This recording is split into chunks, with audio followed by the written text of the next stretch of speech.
Good morning, everybody, and welcome to Draft Day. In this edition of To The Point podcast, we're here.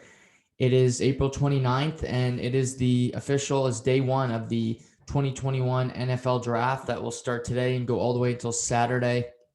Round one tonight, rounds 2 and 3 tomorrow, and then 4 to 7 Saturday afternoon. All live from Cleveland, Ohio. And it's refreshing because last year it was a virtual draft, and I think the NFL did a really good job with it. We saw players at their homes, and it was different. Roger Goodell was actually in his basement of all places. We saw Bill Belichick sitting at his kitchen table with his dog. So it was a interesting night for sure. But tonight there will be players are going to be in Cleveland, and Trevor Lawrence, the presumptive number one overall pick, is not going to the draft. He'll be at Clemson with his friends and teammates to celebrate there. But I believe Zach Wilson, the presumptive number two pick, will be there. A multitude of others, Mac Jones. So we will see some players actually go up to the stage, and Goodell, the normal hugging and pleasantries and things like that should be a go tonight. So it does lead us back into a little bit of normalcy where we're used to seeing drafts where there's tons of people, fans going crazy. There won't be as many fans, but I do believe there will be some there. So this draft is a sign of hopefully where things are going in the world, where we can get back to normal. And it's just nice to see. I think I've talked about this with Ryder and just on podcasts that the NFL draft does it better than any other league because of all the hype, because of the media attention, because of teams that are buying in, giving you smoke screens saying, is this player going to go?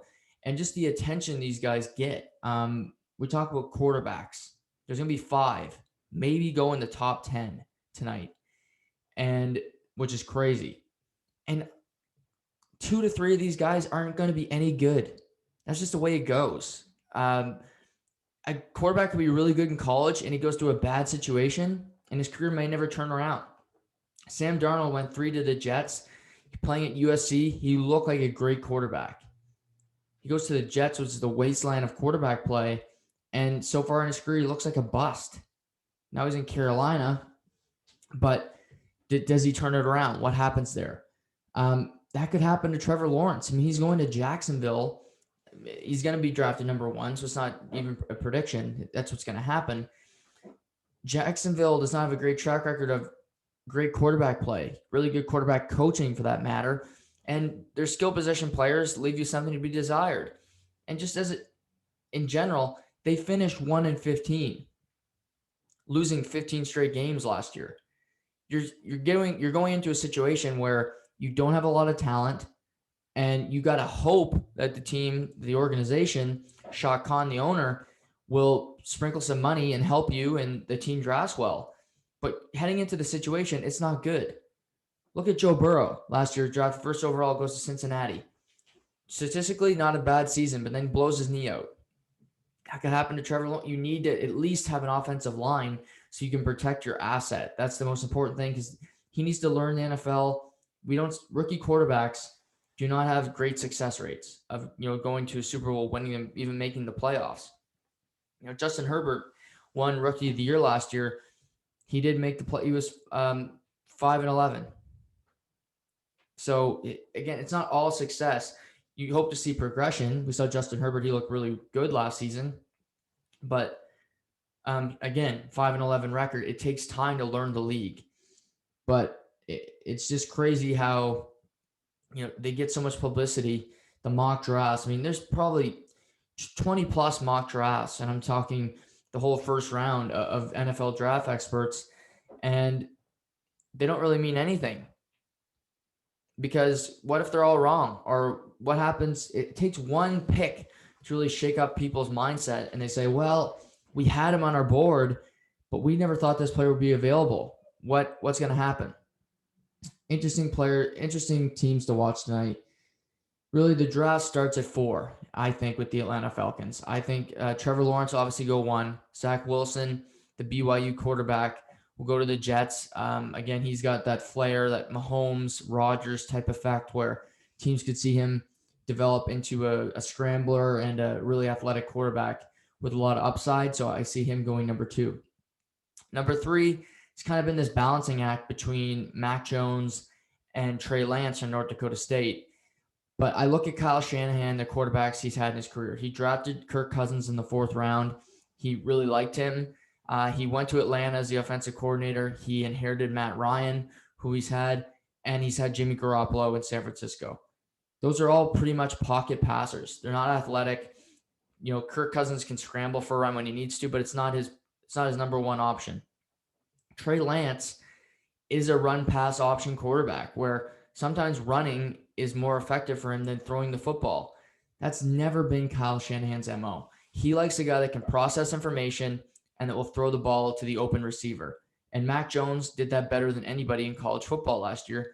Yes, he had so many skilled players available, and it'll be interesting to see what he can do with Mac and Kyle Shanahan being in that offense, because they do have some skilled players. Deebo Samuel, Brandon Ayuk, George Kittle presumptively will come back healthy. San Francisco's 2 years removed from being in a Super Bowl, and they still have a very good roster. Nick Bosa, who was drafted 2nd overall 2 years ago, is going to come back from a torn ACL. He's a stud. They have Fred Warner, who they hit on drafting.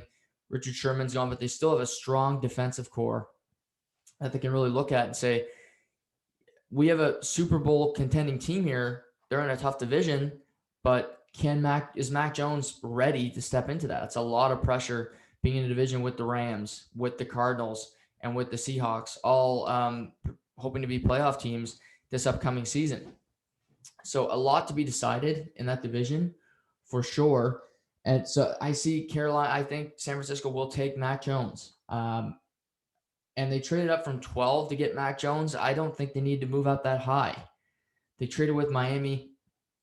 They must love Mac and hope that he can really develop, because they probably could have traded up till 7, 8, maybe even later to get Mac Jones. There was multiple mock drafts that had him going 15 to the Patriots. They could have scooped him up at 12 and not moved. They traded away 2 first-round picks and a 3rd to move up to 3. Great trades by Chris Greer, the general manager of the Miami Dolphins. But this is really John Lynch and Kyle Shanahan's last stand, if you will, because they've been there for a while. They went through losing seasons. They got Jimmy Garoppolo they traded for, then gave a long-term extension the second after trading for him. He's had injury problems 2 of his 3 years, and they go to the Super Bowl the other year. But it looks like he's going to be out the door, and I believe Mac Jones will be the pick at 3. So that would mean the draft starts at 4 with the Atlanta Falcons, and they basically have 3 options in my mind. I see them. They can take Kyle Pitts, who's the best player in the draft, in my opinion, the tight end out of Florida. He's got the best measurables. He's 6'5", 245. He can run like a gazelle. He can block. I think he's going to be a superstar tight end in the league, and he could change an offense. So I think Kyle Pitts will go. If they want to keep Matt Ryan, they want to move with him going forward, take Kyle Pitts. They could draft Matt Ryan's successor. Matt Ryan, if they would have cut or traded Matt Ryan this year, that's $40 million of dead cap. You're not going to do that. And the team, it's too much to take on for Atlanta. If they play Matt Ryan through this year, it'd only be $20 million next year if they cut him outright. So $20 million sounds like a lot, but the teams are doing it. Jared Goff was moved. Carson Wentz. Teams are eating cap money right now. So they're not afraid to do it if it's reasonable. So there's that option where you draft Matt Ryan's successor. And to me, the options there are Trey Lance or Justin Fields, obviously, with Mac Jones off the board. If it was me, I would take Justin Fields. I don't know why he's sliding so far.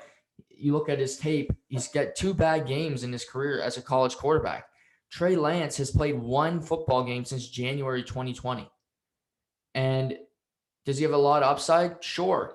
But he's the greenest quarterback here. And maybe that would make sense for Atlanta because you got Matt Ryan, who's a pro's pro, who will help Trey Lance, but their skill sets don't really match up. Trey Lance is a scrambling quarterback, throwing on the run, breaking off runs for first downs. Matt Ryan is Tom Brady. He's a pocket passer through and through. If he's running, it's because he's got 300-pound linemen literally on his ass because he has to. So I'm sure you could help him mechanically, help him be a pro, but I don't know if the two skill sets really match up. Justin Fields is a better pocket passer than Trey Lance. Justin Fields does have athleticism. He can break it off, but we've seen him in that offense, Ohio State offense, where it's push the ball down the field. He can sit in that pocket. He can deliver the ball. He did that to Chris Olave, to Garrett Wilson, to a multitude of receivers at Ohio State. So I think Justin Fields would be the pick, or Atlanta at 4 could trade the number 4 overall pick, and they could move down, and potential a few teams. I think I mentioned the other night with Ryder, maybe Denver. Denver made a move yesterday. It was an interesting trade. I didn't see it coming. Carolina traded Teddy Bridgewater to the Denver Broncos for a 6th-round pick. And Bridgewater originally had 2 years on his deal, but they restructured the contract so the trade would go through. He's now in the last year of his deal, so that the 3rd year is completely wiped. It's gone. He's going to make $11.5 million this year. Following this season, he's a free agent. So Denver, on the roster currently, they have Teddy Bridgewater. They have Drew Lock. Drew Lock was a 2nd-round pick out of Missouri. He's not the future. I've seen enough of him play that he doesn't have it. Denver's not going to be even a playoff contender with Drew Lock at quarterback. Teddy Bridgewater, he's just a solid quarterback. He is a former 1st-round pick. He was a 32nd overall pick by Minnesota, but he's had some tough injuries, blew out his knee, nearly ended his career, came back, and he'll give you a chance to win. You're going to be in a lot of close games with Teddy Bridgewater, but he doesn't put you over the top. When you need to make that big play, I don't trust Teddy Bridgewater. I don't think Teddy Bridgewater is the guy to do that. So, again, Bridgewater, Lock, they're both fair quarterbacks, but they're not high-level starting quarterbacks where you say, we could win a Super Bowl. If I'm Denver and Atlanta wants to trade the pick and Denver's willing to give up, it would be the 9th pick overall and potentially a 1st next year, then I would go draft Justin Fields and take Justin Fields. Denver is still looking for a quarterback. Since Peyton Manning retired, they've gone to Trevor Siemian and Paxton Lynch and Drew Lock and Brett Rippon, and the list goes on of just failed attempts to solidify the quarterback position. And I look at Justin Fields, and if I'm Denver, I do what I can to go get him.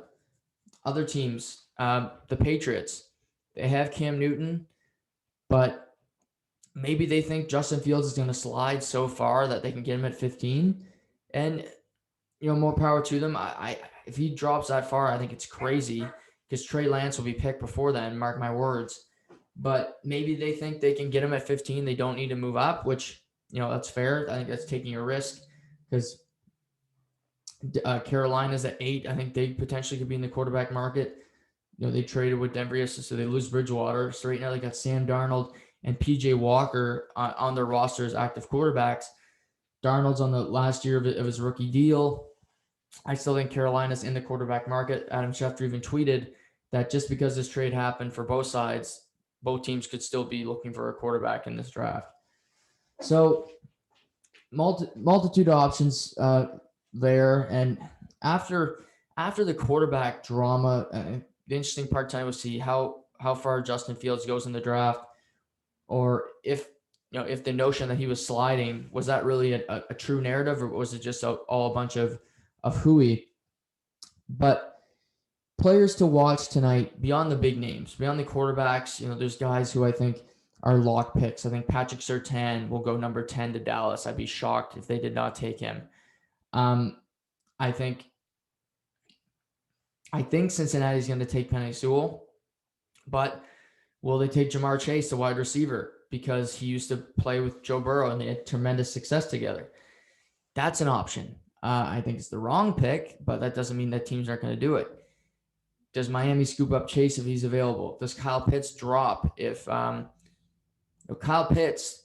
trades that number 4 overall pick and the team's going to trade up, likely draft a quarterback, Cincinnati would have Kyle Pitts sitting there needing offensive line help, but having a generational tight end. Are they tempted to take him?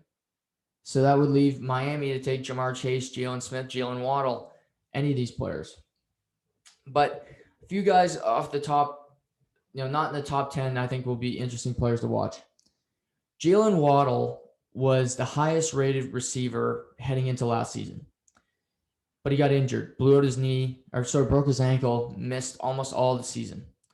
And we saw the likes of Devontae Smith really take off. Jamar Chase didn't play last year, but he had a big name, a lot of notoriety.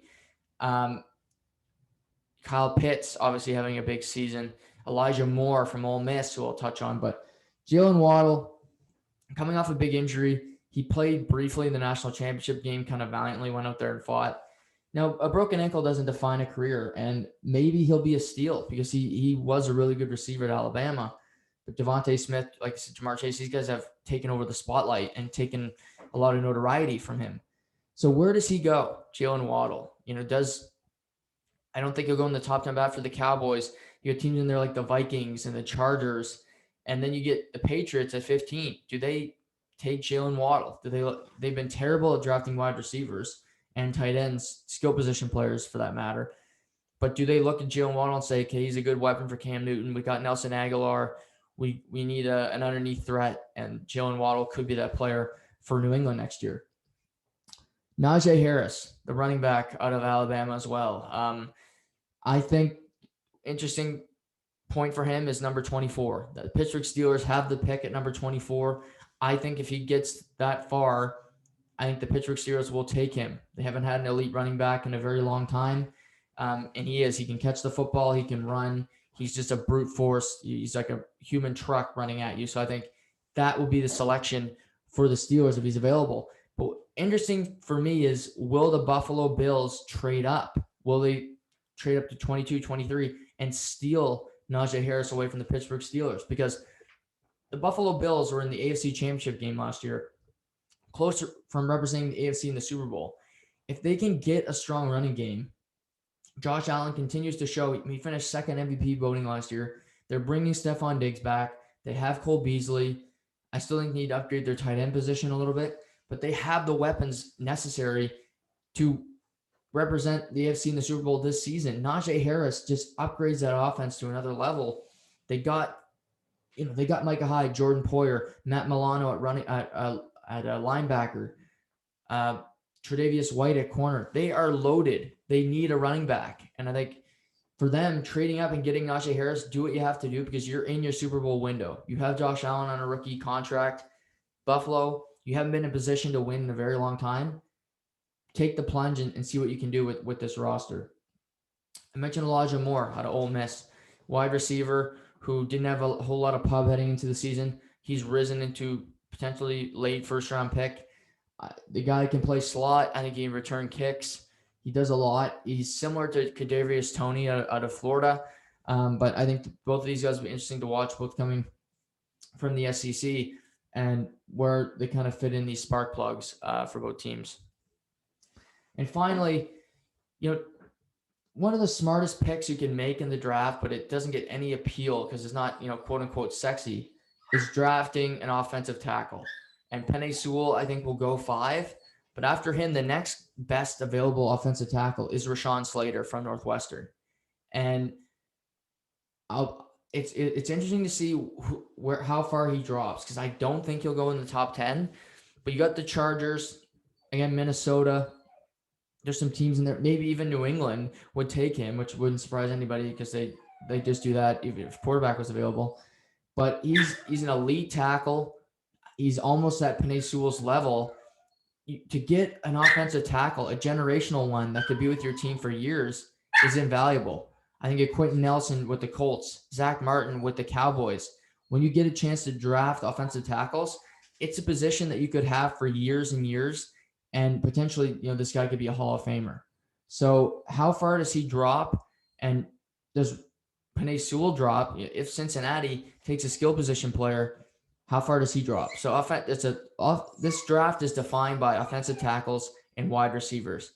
So we'll see how many go in the first round and the amount of players that are actually taken by these teams at these two positions. But as you guys can tell, I'm stoked for the draft tonight. It's always interesting. There's always things happening that you don't expect, and I can't wait to watch it all tonight because it's just great theater. And the NFL does it better than anybody when it comes to draft coverage. When it comes to the games, I can't wait for it. So 9 o'clock tonight, the draft, the first round, 32 picks tonight, and obviously Jacksonville is on the clock. So we're waiting to hear their decision. But like I said, I think we already know that Trevor Lawrence will be going to the Jacksonville Jaguars. And it's a pretty obvious first selection.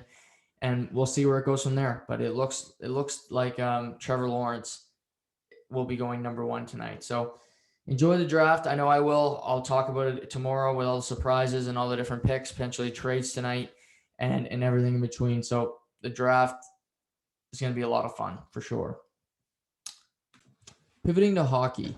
A lot happening in the world of hockey. You got the under 18s going on in Dallas right now with Team Canada winning 12-1 in their opener against the Swedes, beating Latvia last night 4-2. So good to see the youngsters get to play. A lot of these guys didn't get to play this year with the OHL being shut down, and even the other leagues around the world have been pretty quiet. So Captain Shane Wright, he's been playing in the Ontario Hockey League with exceptional status. He missed a game last night for a precautionary injury, but the first game against Sweden, he had 5 points, including a hat trick. The kid looks like he's got all the potential in the world to be a number one overall pick in a few years. So interesting tournament for sure, and it's good just to see international play. It looks like the World Hockey Championships are going to take place. They're scheduled to start in Latvia in a few weeks after the NHL season's over. It's about 2 weeks after that. So the GM of the team is Roberto Luongo. He's on the staff for the Olympics with Doug Armstrong and David Poile and a slew of others. And then he hired a coach. He's hired Gerard Gallant, the former head coach of the Florida Panthers and Vegas Golden Knights, as the head coach for Team Canada, alongside Andre Tourney, who's been the head coach for Canada at the World Juniors for the past 2 seasons. So interesting there to see how many NHL players will represent Canada. It's been a long season, obviously, shorter games, but a lot of restrictions. And I'm not sure the appetite to go overseas right now is going to be that high. I'm hoping, this is how I kind of see it, maybe players will want to go because they get to travel.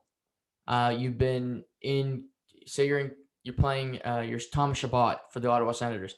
You've been in Canada for over a calendar year, basically only in Canada. Yeah, you've only been traveling Canada. You haven't been able to go to the United States to play these teams. Maybe a trip to Latvia is not the worst thing in the world. He'll likely get the C put on his jersey. You get to represent your country. And when you do represent your country at these Worlds, they don't forget come Olympic time. They like when players agree to do it. Chabot, I think, has played at 2 of them already. I think he's an Olympic frontrunner, but do I think he's a lock? No. So going there, I think would help his case a lot. They get to see him up close and personal. If he has a great tournament, plays a bunch of minutes, Roberto Luongo and co will remember that and potentially give him a spot in the Olympic roster for doing good this year in such a difficult circumstance. But if NHL players are a little timid to go, which that's their prerogative, maybe it's a team full of youngsters, and I think of the OHL that didn't even get to play this year. They didn't start once. They couldn't play a game all year. Maybe you send youngsters from the OHL to go play. Again, if you're draft eligible and you haven't played all year, why wouldn't you accept that invitation? Because you want to show what you can do. Maybe you move up a draft board. Maybe a team looks at you and says, well, this guy's not a 3rd round pick. He's better than that. Right now, if you were a 3rd round pick before the season, you're a 3rd round pick now because you've done nothing to improve your stock. Maybe you heard it if they see you in a Zoom meeting and you look out of shape. But to get to go play and get to show your stuff, I think that would be a great opportunity. You're also playing against men. That's what you got to do at the next level. If you're 17 and 18 years old, you get to go have an experience, play for Hockey Canada, again, get in that pipeline to get invites down the line, which will help you. And, get to play hockey. You haven't played hockey in a calendar year. Get on the ice and see what happens. You could draw from Q players and the WHL as well. But I'm just saying for the Ontario League in general, to not even get to play a game, all these players all year, it's crushing. It's a year of development that you've missed. At least you get to play before a draft. You get to play, period, and you get to represent your country at the same time, which for a lot of these guys, you'll never get that chance again. So take advantage of it. So that's how I look at the World Championships. Last week or the week before, the Women's Worlds was canceled, and obviously, it's frustrating. Clearly, living with my sister being, a women's hockey player, and just being around it, it's frustrating. In this case, I think a men's Worlds would have been canceled. I mean, Tom Rennie said that, and I'm going to take him at his word because he's not the type of CEO that blows smoke. He's not Elon Musk where he just says something to get a headline. He said it with conviction, and I'll take him at his word. But clearly, the men's and women's they don't get the same attention, and they don't get the same looks. And one big problem I have with this is, I get it. It was supposed to be in Truro in Nova Scotia last year. You cancel it because of COVID. But if I was Hockey Canada, there's no way I'm sending this tournament to the Maritimes. And this is a simple reason. It's because how timid and how can I say this without sounding too mean, but our government has been really timid when it comes to having any kind of event. When it comes to going to a gym, it hurts them to say yes. So I wouldn't have any faith in whether it's here in New Brunswick, in PEI, in Nova Scotia, in government allowing a tournament, even if there's a bubble. I would have pivoted from there. To me, go to the United States. It's the easiest thing you can do because, yeah, the U18s are in Dallas and people can have their opinion that Dallas and Florida are doing all this wrong, which whatever. Okay, good. You can sit on your soapbox.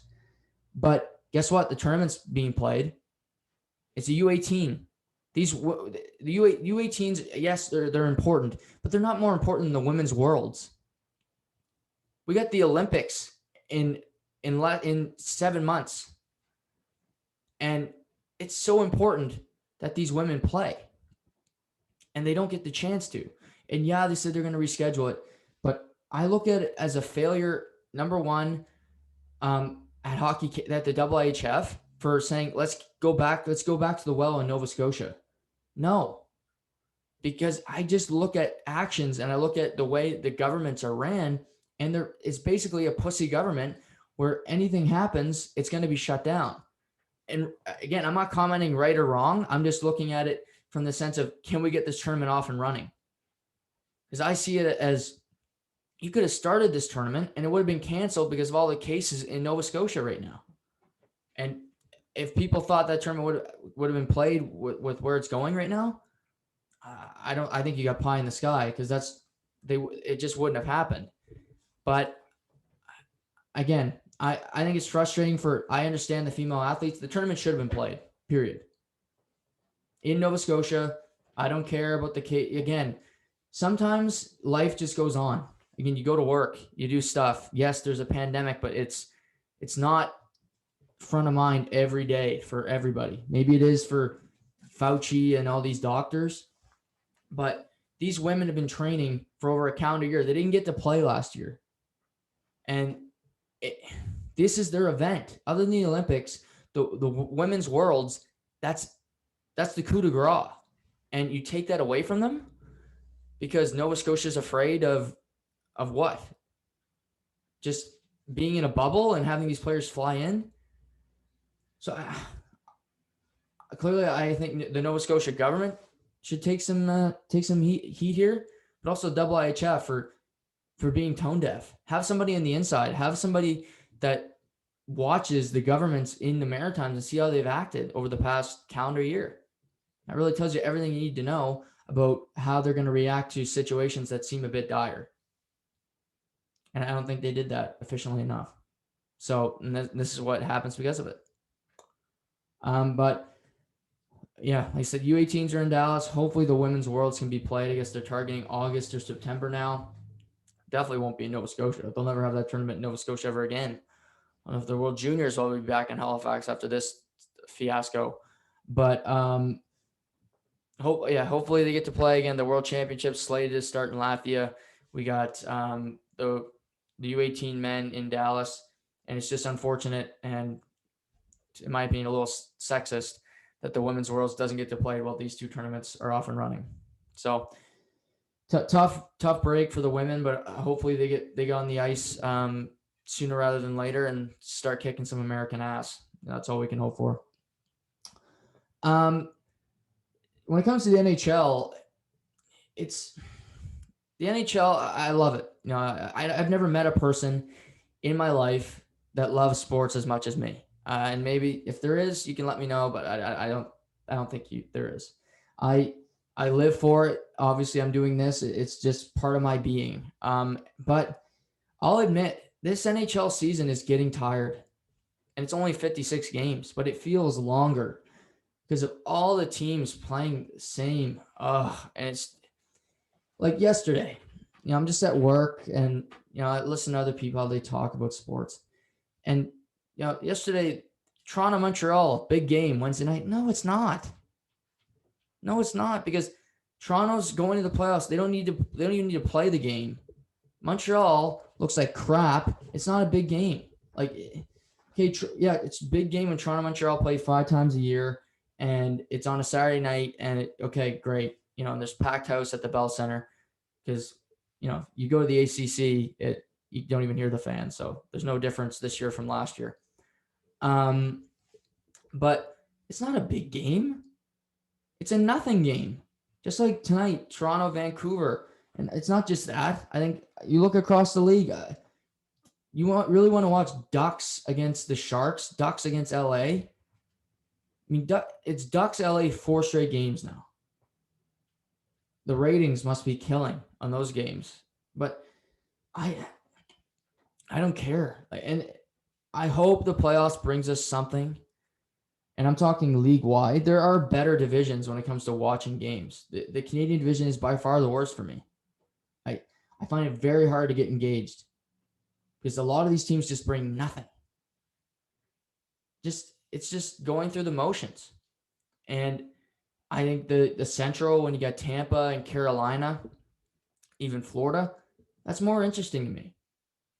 The West, which I'll talk about in a minute, that's interesting. You got Vegas and Colorado, even Minnesota, St. Louis starting to turn around. That's more, but I mean, Toronto, Montreal, first round. Okay, great. They haven't played since 79. Okay, cool. That storyline works for one game. Then it's over. The media can only use that one so many times before it's played. Great. Then what? I don't know if you watched the game last night. Montreal's fucking terrible right now. Pathetic. The game is over 5 minutes in. And I was tired as hell last night, but that game made me more tired because it was garbage. I didn't think the Leafs played that well, but Montreal was just so terrible that, you know, they win. Okay, great. Nice goal by Matthews. Nice goal in the power play 2 minutes in by Bill Nylander. And after that, well, check please. Montreal continues to struggle to score goals. If you think of these 3 additions and how their team would look without them, Tyler Toffoli, 23 goals. Josh Anderson, he's got 15 plus. Stud, love him. If you listen to the podcast, you know how much I love Josh Anderson. The guy's a unicorn. Jake Allen, starting goalie, because Carey Price has been terrible all year. Now he's hurt. Imagine they did not have these 3 guys. How bad this team would be. The players that they had before. Philip Danault, 3 goals. And he's a no-show most nights. Jonathan Drouin, who I'll touch on in a minute, hasn't scored in over 30. Now he's not playing for personal reasons. Shea Weber looks old. He looks long in the tooth. Him and Sherratt, Edmondson, their defensive core looks slow and old. Carey Price can't stop a puck, and then he comes back, makes a few saves, and he gets injured again. And, you know, for all those arguments, well, Carey Price, come back, Carey Price. Well, I haven't seen him play well all year. It's the same argument I make in Toronto with Frederik Andersen. Well, when we get Freddie back, well, he was playing like crap before the injury, so now he's going to come back and be Felix Potvin? Okay. Go to Vegas on that one. I'll take it. I'll take the under. But if they did not have these three guys, all free agent additions, was I'll give Bergevin credit for, they would be up Schitt's Creek without a paddle because they're no good right now. And Toffoli he's a really, it's hard to define him because I think he is underrated. But again, he gets a lot of talk this year because he's in Montreal. But he was in LA for a long time. He's a really good player. He won 2 cups. He was an integral part playing with Jeff Carter, scoring 25 to 30 goals a season. He's a really good player. But if they didn't have him night in, night out, who would score a goal? Again, Josh Anderson. People may not like him because he scares Jake Muzzin, and he actually plays the game physical, which is kind of, it's being brought out of the league. But he scores goals. He's fast. He will engage physically, and he cares. There's too many guys in this Montreal roster that just flat out don't care. And one of them is Jonathan Drouin. Drouin hasn't scored in 30 games. And then out of the blue, he's taking a leave of absence for personal reasons. And I'm not going to comment on maybe it's a family issue, but you don't score for 30 games. You can't just say, well, I had a family member that was sick. Okay, well then go away before that. You're not garbage for the whole season and then say, well, now I got family issues. That's such a lame pussy ass thing to do, because players have done that before and they use that as an excuse for the entire season. I look at Tuukka Rask, where he took off last year because he had a family issue. And then, well, he can look at the whole season and say, well, I didn't play that well. I had family problems. Well, that's not a crux the whole season. If you decide to play, you're playing. And you get to be evaluated based on that play. And maybe Drouin does have a family member that's sick, and I wish them all the best. But I just find it very funny how all the Montreal media guys looking on Twitter yesterday, wishing him the best, and he's had a lot in his mind. Well, then don't play. Sit out. You could have opted out. Do that then. I just think it's crazy that, again, you get excuses after excuses for these guys. When you trade for Jonathan Drouin, you expect good play. When has Montreal got it? Tampa got Mikhail Sergachev. He's a top 4 defenseman every year. Jonathan Drouin hasn't been a top 6 forward in Montreal ever. And they got Kotkaniemi, Suzuki. I think Suzuki's got a lot of potential to be a really good player, but it's just inconsistent. Kotkaniemi's never shown the ability to be great. It's a frustrating roster because I think they can be better. The way they're built, again, I talked about at the beginning of the year, how they're built like a team. It's not a group of individuals like Vegas. Not as good, but they're built like Vegas, where they have 4 lines that can come at you. And it's just too often that the team just comes out flat or they bring nothing to the table.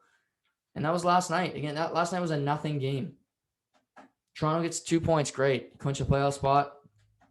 That's obviously an achievement. They've done that last number of years. I'm not going to throw them a party. But, you clinch a playoff spot, and you're comfortably going to finish first. Great.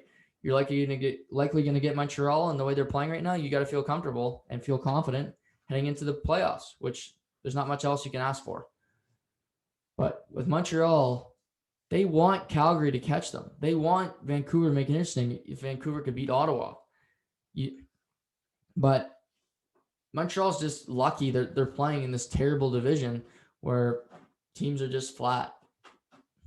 But for Toronto, you get a win. Great. You play Vancouver tonight. Glad there's a draft tonight, so I don't have to watch that one. But I think they're clearly the best team in the division. Winnipeg is getting worse and worse. I mean, that Lowry hurt, Ehlers, they can't make a save. They're going off the rails right now, so I'm worried about them because I thought they were the biggest threat to Toronto. But right now, if you're Toronto, at this point right now, sitting here today, it's the most confident I felt in Toronto to go to that third round. And the reason I'm saying this is because Winnipeg's off the rails. They look terrible. And it's a period of time. Obviously, they lose a couple, but Hellebuck has never been a great playoff goaltender. And without Lowry, without Ehlers, and again, they didn't do enough to upgrade their defense score, as I mentioned at the trade deadline. I don't feel great about them. Edmonton's playing, Connor McDavid is playing unbelievable. And Leon Draisaitl for that matter too. But I've seen Toronto Edmonton too many times this year. I think they played 8 times. My God. And if that's the second round, I'm really already dreading it because I watch the playoffs because I love skill, I love hockey, I love the art of it. But the art of it's also a physical sport. And I'm honestly worried these two teams play in the playoffs, they combine for like 10 hits one game. And if I'm Toronto, I want Edmonton in that second round. Give me Edmonton because they'll beat them. 5 games tops, they'll beat Edmonton. Won't even be close. And so Toronto fans say I hate them, which is not true. I'm just not Elliot Friedman and David Amber and all these guys who kiss their ass. This is the best you should feel about your team in years. Not 2013 where that was a pie in the sky. Not the year against Washington. Not playing Boston either of those years because you're not beating Boston. It's Toronto. I told my parents that. Last year, yeah, if you beat Columbus last year, you would have lost the next series. You're playing Tampa Bay. It's over. So this year, you have 2 teams that you should beat. Again, if Winnipeg's going off the rails, they play Edmonton. Maybe Edmonton beats them. Then you get Montreal, Edmonton the first 2 rounds, so you've dominated all year to get to the third round. This is the most confident you should feel. Again, in a very long time, and honestly, I do too, because what's your competition? Very limited.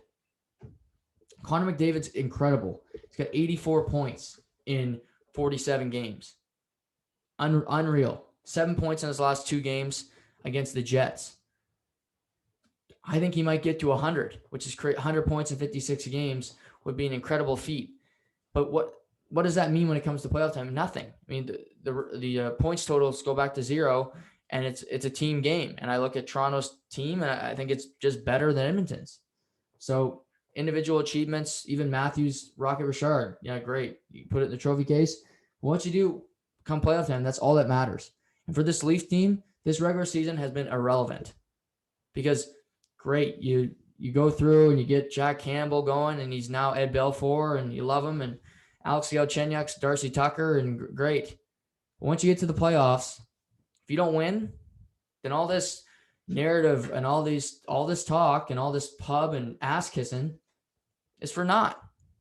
But if you get to a third round, that's a really successful season because this group has not won a playoff series. They should focus on that first. But if you get to that third round, which I think they can, it's a successful season, and Leafs fans should take it as a successful season. So we'll see what happens. But out west, quietly, because they play out west, the Vegas Golden Knights have won 10 straight games, and they are playing lights out. And 2 guys that really stand out to me are obviously Captain Mark Stone and Max Pacioretty. Max Pacioretty has been a punching bag a lot in his career, but he's got over 20 goals this year, playing great hockey. He has a 3-point night last night, and they were looking to trade him before the season just because of his cap number. This guy's playing at a high level, and he's making Vegas a different team because he adds a different element when it comes to him having a great shot, him being a big-bodied winger that can get to the front of the net, that can score on the power play. So Vegas quietly is doing great things. And they beat Colorado last night 5-2. Colorado, since coming back from their COVID shutdown, have lost 3 of the last 4, including a pair to the St. Louis Blues. And, with the win last night, Colorado's have a game in hand, but I think Vegas is going to lock up top spot. And that's important for them because they want to avoid playing Minnesota. Minnesota, they're playing really well this year. Minnesota lost last night, blowing a lead to St. Louis. But I'll touch on that in a minute. But they've been a tough matchup for Vegas all year. I think they'd much rather play Vegas than Colorado, just with the matchup, the physical play. I think Vegas is a slower team. I think Minnesota could play to their style a little bit, and I think they'd like that. But for Vegas, they're going to get St. Louis likely. That's not an easy matchup, but that's a fun series. Look out west. Vegas, St. Louis, Colorado, Minnesota. Yes, please, to both of those matchups. I think they're both great. Colorado, Minnesota, that reminds me of the olden days where, in my youth, where you saw Colorado with the likes of Sakic and Forsberg against, Minnesota teams that had some really good players as well. So I like that matchup a ton. And those two matchups are actually compelling playoff matchups. But for the Blues, who have struggled all year, they're starting to find their game. And really, you look at it, the injury bug. Robert Thomas was out for a lot of the season. He's a really good player. He's an understated player, was an important part of their championship in 2019. So he's important. He's back. He gets the game-winning goal last night with 23 seconds left. They come back from a 3-1 deficit, scoring 3 goals in the third period. Ryan O'Reilly's obviously the heartbeat of that team. He's the driving force. He was not going to let the Arizona Coyotes pass him in the standings and make the playoffs. He's got too much heart, too much soul to do that. So credit to him. Binnington's found his game. And you look at a guy like Mike Hoffman. They didn't trade him at the trade deadline, but since the trade deadline, he's really been on fire. He had 3 points last night, 6 goals in his last 4 games. And he can, when he starts scoring, he gets hot quick. And for St. Louis, they got some games in hand. Phoenix is struggling. Arizona's struggling. I'm losing to San Jose last night. So it looks like these 4 teams are going to make the playoffs. Colorado still has an outside shot at getting that first seed, but Vegas has won 10 straight. They're just a well-oiled machine, and I don't see them relinquishing that top spot before the playoffs just because they're too good. They're just top to bottom. You look at the roster. Do they have a superstar? Probably not. And if it would be, it would be on the back end. But they have 2 number 1 defensemen in Shea Theodore and Alex Pietrangelo, and Marc-Andre Fleury, who's he's been one of the best goaltenders this season. And they got Robin Leonard as well. So, like I said, I think they're the best built team in the NHL. Just the way top to bottom. They're missing a superstar, but they seem to win even without having a superstar. So, interesting team to watch. And Colorado, Vegas, I still think that's the second round, and I can't wait to watch that series because these two teams are both Stanley Cup contenders, and you're going to lose one of them in the second round, which, again, don't love that because they should go farther. They should be in the conference final. But this is this season. It's wacky. It gives teams that really shouldn't go that far an advantage, but we'll see what happens here down the stretch. Like I said, this NHL season, I'm waiting for the regular season to be over because it's kind of a drag right now because a lot of teams are either locked in or they're out, and it's just they're kind of going through the motions. So we'll see what happens. Major League Baseball has had an interesting start to the year. I think it's been better than expected. A lot of highlights, which I mentioned earlier the week, with the likes of Fernando Tatis Jr. and Trevor Bauer going at it this past weekend. The San Francisco Giants being a surprise team. They're tied with the Los Angeles Dodgers today for first in the NL West. I don't think anybody saw that coming 25 games into the season. They've just been getting great play from Buster Posey. Evan Longoria is turning back the clock, and great pitching as well from, Kevin Gausman and Johnny Cueto and others. And do I think this team will be a threat down the stretch here? Probably not, but you know what? They're playing great right now, and they win every night. I like seeing the Bay Area teams do well because San Francisco is just a storied franchise when it comes to winning. So we'll see what happens down the stretch. But when it comes to Canada and the Toronto Blue Jays, it's been up and down. They've had a ton of injuries, which I've talked about, and it continued where they lose Hyun-Jin Ryu. They put him on the injured list. He's going to miss at least a start with a glute strain. And that leaves them with really only 2 starters on their roster right now, with Steven Matz, who's had a great season till last night, and Robbie Ray. They don't have Ryu. Tanner Roark was removed. TJ Zoiks on the IL. So I think we'll likely see some bullpen days for them. Potentially Trent Thornton will have a start. Maybe you go to Anthony Kay again. So they're going to have to be creative, but they've had some injuries. And they've also had some inconsistent play. Kevin Biggio, Bo Bichette have both been pretty terrible defensively. Bo Bichette and Fernando Tatis Jr. both lead both lead baseball in errors by a shortstop. So that's something to look at. These two young guys trying to work through their issues. But one bright spot for the Blue Jays has been Vladimir Guerrero Jr. And he's been really a disappointment to start his career because you talked about him being a generational hitter and him could possibly be one of the best players, one of the best prospects to ever hit baseball. And he's been underwhelming. Obviously, a lot of that has to do with consistency. I think a lot of that has to do with his physical well-being, where the guy was overweight, he was out of shape, and it showed because halfway through the season, he would run out of energy and it looked like he was lethargic. And he wasn't ready to play Major League Baseball. That was just clear. But this year, he's lost 40 pounds. He comes in to camp. He looks in much better shape. He's playing first base. They're not trotting him out there at third anymore because he's not a third baseman. He's a first baseman. And he's looked great. And Tuesday night was really the coup de grace of that because he has a 3-homer game, including 2 home runs off Max Scherzer, who is a multiple-time Cy Young winner, obviously a World Series champion. And this is really the coming out game for Vladdy Jr., where we've seen him have some good starts. We've seen him be productive, but this was different. 3 home runs, 2 off a multiple-time Cy Young winner, and he leads the Blue Jays to a comeback win where they were down 3-0 early. They rally. Vladdy hits 3 homers, like I said. They also get some runs in from Randall Grichuk. They get the win. And that's a big moment for them because they've had hitting problems. Kevin Biggio hasn't hit. Danny Jansen is hitting 0.49 to start the year at catcher. He's been pretty brutal. Lourdes Gurriel Jr. has been inconsistent. Teoscar Hernandez is on the injured list with COVID. So they've been missing some players that they normally see. But the thing about the Blue Jays is the consistency. And what's going to come back to their team all year is pitching.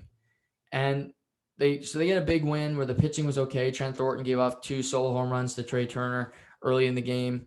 They go to their bullpen. Solid day for their pen. They get a win. Then we go into last night where they're playing the Nats. They're second of a 2-game little interleague play. And they get destroyed 8-2. And it was Steven Matz. It was his worst start of the season. Obviously gives up 6 earned runs. He was fantastic in his first 3 starts. But it's this issue with the Jays, and it's pitching. Yes, they have injuries to their pitching staff right now, but when it comes to elite starters, they don't have any, sitting on the IL coming back. And TJ Zoic is a guy who's unproven. Nate Pearson has not proven that he can start in the big leagues because he gets injured after every second start. Again, Ryu's a great pitcher, but you got Roark sitting there. He's not a great pitcher. So you're looking at your roster saying, well, where is it? Anthony Kay, I don't see him as a starting pitcher in the bigs right now. So what do you do with him? But it's that for the Blue Jays right now. What's holding them back is their pitching long term. I think their pitching so far has been fantastic, but I don't rely on that all year because I just look at who they have. Ross Stripling is a guy who's on the injured list. He's a journeyman guy. He's gonna have an inflated ERA. It happens every year. He's not a great pitcher. He's not a guy that anybody's clamoring for to have on their roster. So I look at this team and say they got some great potential. Obviously, Vlad Jr., Bo Bichette, Kevin Biggio hopefully can turn it around defensively. Can Gurriel Jr. find his bat? Randall Grichuk's had a really strong start to the season. But can you upgrade your pitching staff? Because otherwise, you're going to be a mediocre team. You're going to be 500. And maybe you're banking on the Yankees and the Red Sox and the Rays being there all year, which is where they're at right now also. But I think there's some better pitching options on those teams than there are on the Blue Jays, because when you get past Ryu, you got to hope Matz can be a reliable starter all year. Robbie Ray, again, he's a lefty, but he's been solid to start the year, but can you keep that up? When you get past that, it's thin, your last two starters, and those guys are just trotting out there every fifth day. You'd like to have some continuity, have some confidence that whoever you go with, whoever you get the ball to, can give you a solid start. It's not just, well, he gives us 3 innings and we go to the bullpen. Because at the end of the year, your bullpen's going to be taxed because they've already pitched a lot of innings, and you need your starters to give you a 6-inning game, a 7-inning game every now and then. And other than Ryu and occasionally Mats, there's not many names on this roster that you feel comfortable doing that. So that's where I see their biggest flaw. They'll get back on the field tomorrow against the Braves. They have a 3-game set with the Atlanta Braves before they head out west to play the Athletics and the Angels next week. So interesting for sure to see what will happen with the Blue Jays. But George Springer made his debut last night, was a DH, which is a bit concerning for me. That's his first game and he's a DH. I get it. He's working back from injury, but you'd think come back 100% healthy, you get him in the field. That only makes sense to me. But he DHs, he goes 0 for 4. So he got the biggest contract in the history of the Blue Jays franchise. So it's a lot of it is expected of him. But he will change the roster. He gets to play bat leadoff, and you go George into Bo into Vladdy. That's an interesting setup for the Blue Jays and a dangerous one when all 3 guys are hitting on all cylinders. So they're still awaiting reinforcements, but I still think this team is flawed in a major way, and they need to address it if they really want to become a title contender and elite team in baseball. And close out the podcast, I'm going to just talk a little basketball here, where the Phoenix Suns clinched a playoff spot last night. It was the first time in 11 years that the franchise has clinched a playoff spot. And a big win against the Clippers, who are third in the West. But what this does with this win is it sets up a huge matchup Friday night where the Phoenix Suns are going to battle the Utah Jazz and for first in the West. The Jazz have a 1-game lead over the Suns, and with the win Friday night, the Suns would get first place in the West. And the Jazz have really had a stranglehold on that position all season, where they've had a lead 6+ games in the conference, but it's slipped away. They've had some inconsistent play. They lose to the Minnesota Timberwolves twice in this past week. Timberwolves had the 2nd worst record in basketball. They got injuries to Mike Conley and Donovan Mitchell, so that's hurt them. And we've seen them lose to the Lakers undermanned without Anthony Davis or LeBron James for that matter. And they don't look like the same team they were early in the season. Teams are peaking right now. I think the Suns are getting better. I mentioned the Vegas Golden Knights in hockey. They're playing great hockey with only a couple weeks left. That's ideal. You want that going into the playoffs. The Brooklyn Nets have found it. Even without James Harden, they're playing elite basketball.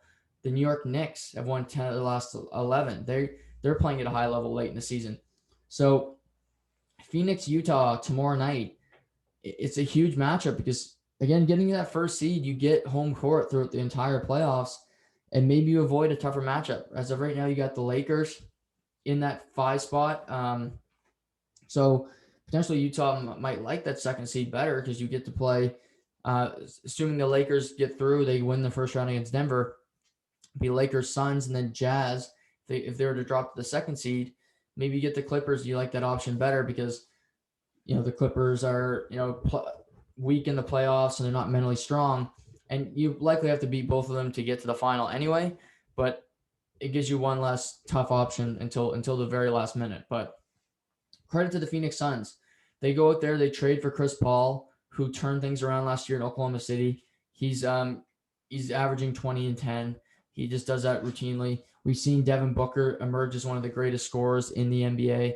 Just his ability to shoot the 3, to beat you on the dribble. The guy's incredible. And former 1st overall pick DeAndre Ayton has stepped up his game. He's a good rebounder. He can add offense. They got a good bench with likes of Frank Kaminsky, Torrey Craig, Cam Johnson. So this team's legit. I don't think they're a NBA title contender this season because they just don't have that playoff experience.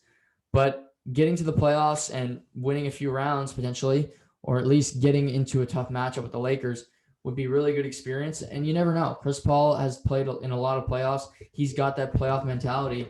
I trust him with the ball in his hand more than pretty much anybody in the game right now when it comes to a last play, drawing it up correctly. So we'll see what happens down the stretch. But congrats to the Phoenix Suns. 11 years without going to the playoffs is a long time, and to break that drought and to get here is a big accomplishment for this young group. And also, their veteran leader, who has, again, sparked a turnaround for a franchise that was stuck in the mud. But that's going to do it for today's podcast. Again, tonight, NFL draft. Hope everybody enjoys it. I'll break it down tomorrow with the picks and everything else. Enjoy the hockey and a lot of other sports going on, of course. Enjoy the U18s if you can catch a game. They're out west in Dallas, but they're on TSN. The games normally start at around 10 o'clock. So catch Canada. They've 2-0 so far with victories over Sweden and Latvia. So keep your eyes tuned for that. But as always, everybody, enjoy the nice weather here on this Thursday. Have a great one. Stay healthy, stay safe, and we'll talk soon.